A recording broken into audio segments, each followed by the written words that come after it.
Ok, aula 5. Movimento sujeito a uma força central. Conservação da quantidade de movimento angular. Tá, imaginemos uma única força agindo numa partícula no espaço. Então, eu tenho um espaço aqui. Eu tenho um espaço aqui. Eu tenho uma curva qualquer aqui. Aqui tem um ponto, que é a minha partícula. E tem uma única força agindo nessa partícula, ok? De modo que esse vetor F, a direção desse vetor F, ele passa por O. Ele passa por aqui. Aqui está meu ponto P, ou PI, tanto faz. Uma partícula. De novo, só existe uma força agindo nessa partícula. Ok?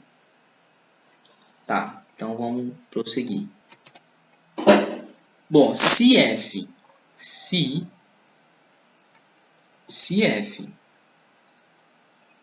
vetor F, passa por O,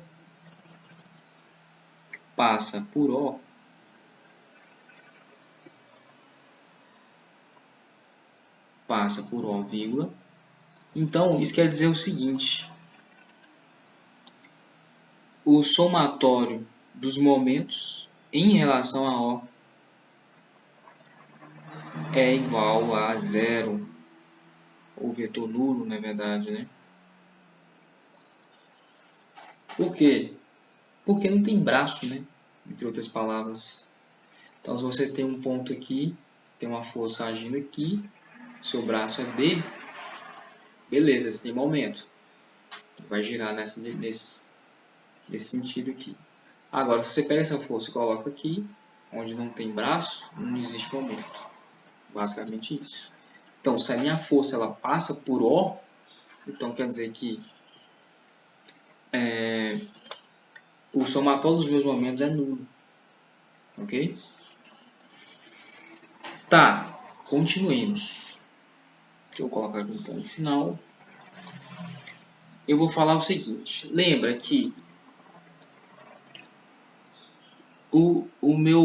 a minha taxa de variação de H em relação a O não é igual a somatório dos momentos em relação a O, com I variando de 1 a N. Então, se essa somatória é igual a zero, é um vetor nulo, então quer dizer que o meu vetor O ponto ele é igual a o vetor nulo também. E dessa forma, o que isso me sugere? Isso me sugere o seguinte, que HO ele é igual a uma constante. É igual a uma constante. Ou seja, o meu HO, o vetor, é igual a R vetorial MV é igual a uma constante. É igual a uma constante. Esse vetor HO ele representa o movimento angular da partícula em relação a O. Beleza? Só para lembrar. Tá, então se o vetor HO, se ele é constante, então isso quer dizer o seguinte, que nem o módulo, nem o sentido e nem a direção eles podem variar. De novo, nem o módulo, nem o sentido e nem a direção. Eles não podem variar. Se HO é isso aí, é isso aqui, deixa eu pegar aqui de outra cor, para a gente variar um pouco.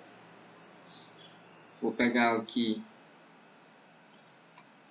esse azul. Então quer dizer que HO é igual a R, M, V, seno de θ, né? Isso aqui é a minha definição de do produto vetorial.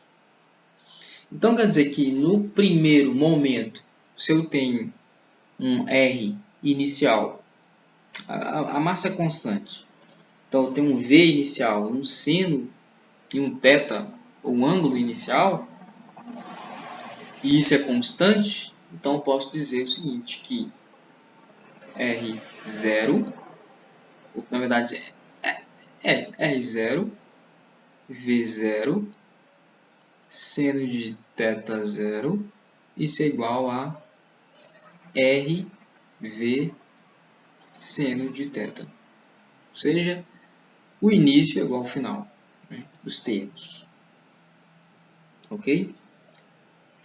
Tá, mas de novo, lembra que nós definimos o seguinte, que HO é igual a M R quadrado θ ponto, certo? Isso que foi definido lá atrás. Então, o que eu posso fazer? Agora de vez, para poder escrever e guardar. Então, eu posso dizer o seguinte, que R quadrado θ ponto, estou isolando R quadrado θ ponto aqui, isso aqui é igual a HO por M, ou seja, a quantidade de movimento angular dividido pela massa, isso é uma constante. E isso aí eu vou chamar de H minúsculo. H minúsculo. Agora, se nós imaginarmos o movimento num tempo infinitesimal, ou seja, o movimento dessa partícula num tempo muito pequenininho, o que nós vamos ter? A trajetória está aqui. Esse tempo, esse ângulo aqui é um dθ. É uma coisa muito pequenininha. Eu tenho aqui, eu saio desse ponto P e vou para esse outro ponto. Aqui eu tenho um R, meu raio. E aqui, deixa eu colocar de outra cor, para ficar melhor. Eu tenho um ângulo qualquer aqui, θ. Aqui um dθ, ou seja, um infinitesimal do ângulo. Claro, minha força está aqui, nessa direção e nesse sentido. Está aqui a minha força agindo na partícula. Eu saio desse ponto e vou para outro.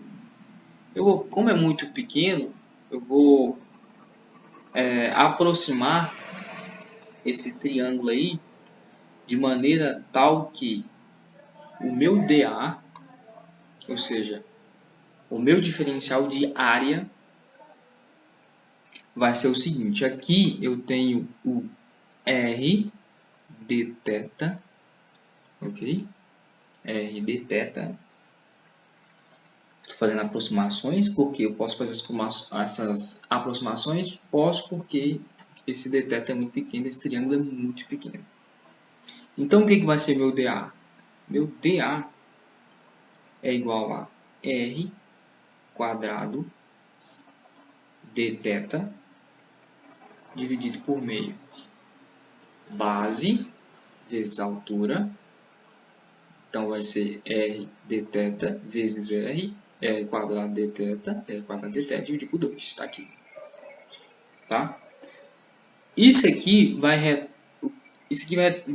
posso reescrever isso aqui, se eu dividir tudo por dt, então eu posso reescrever isso dessa seguinte maneira aqui, ó,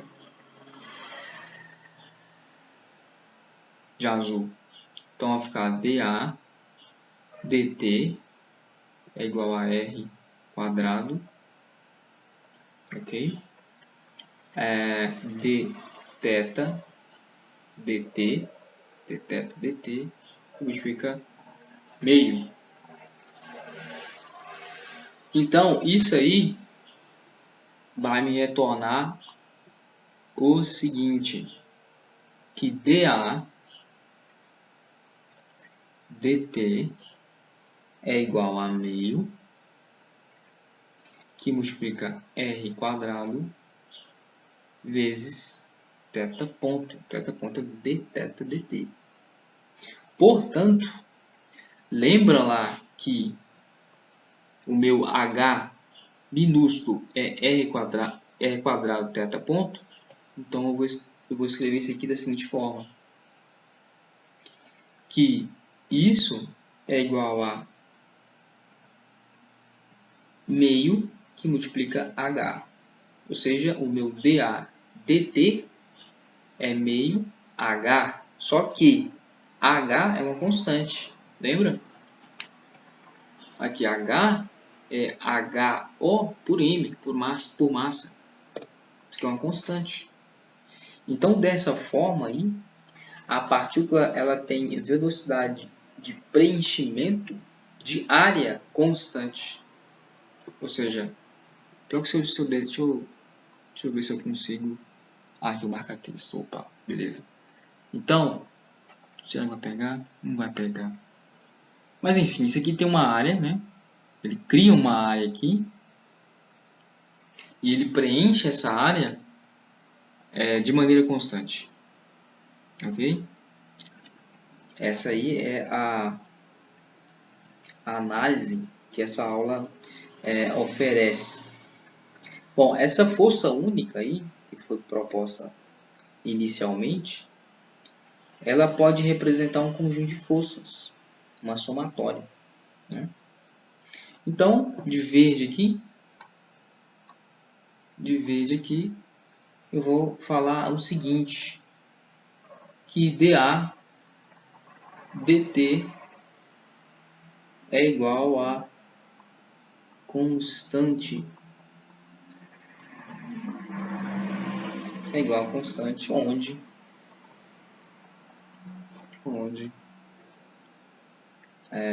H minúsculo é HO dividido por M. Ok? Bom, a aula é essa. E, bom, guarde essas equações, vamos precisar delas para resolver exercícios. E na próxima aula a gente continua. Então, tem mais. Abraços!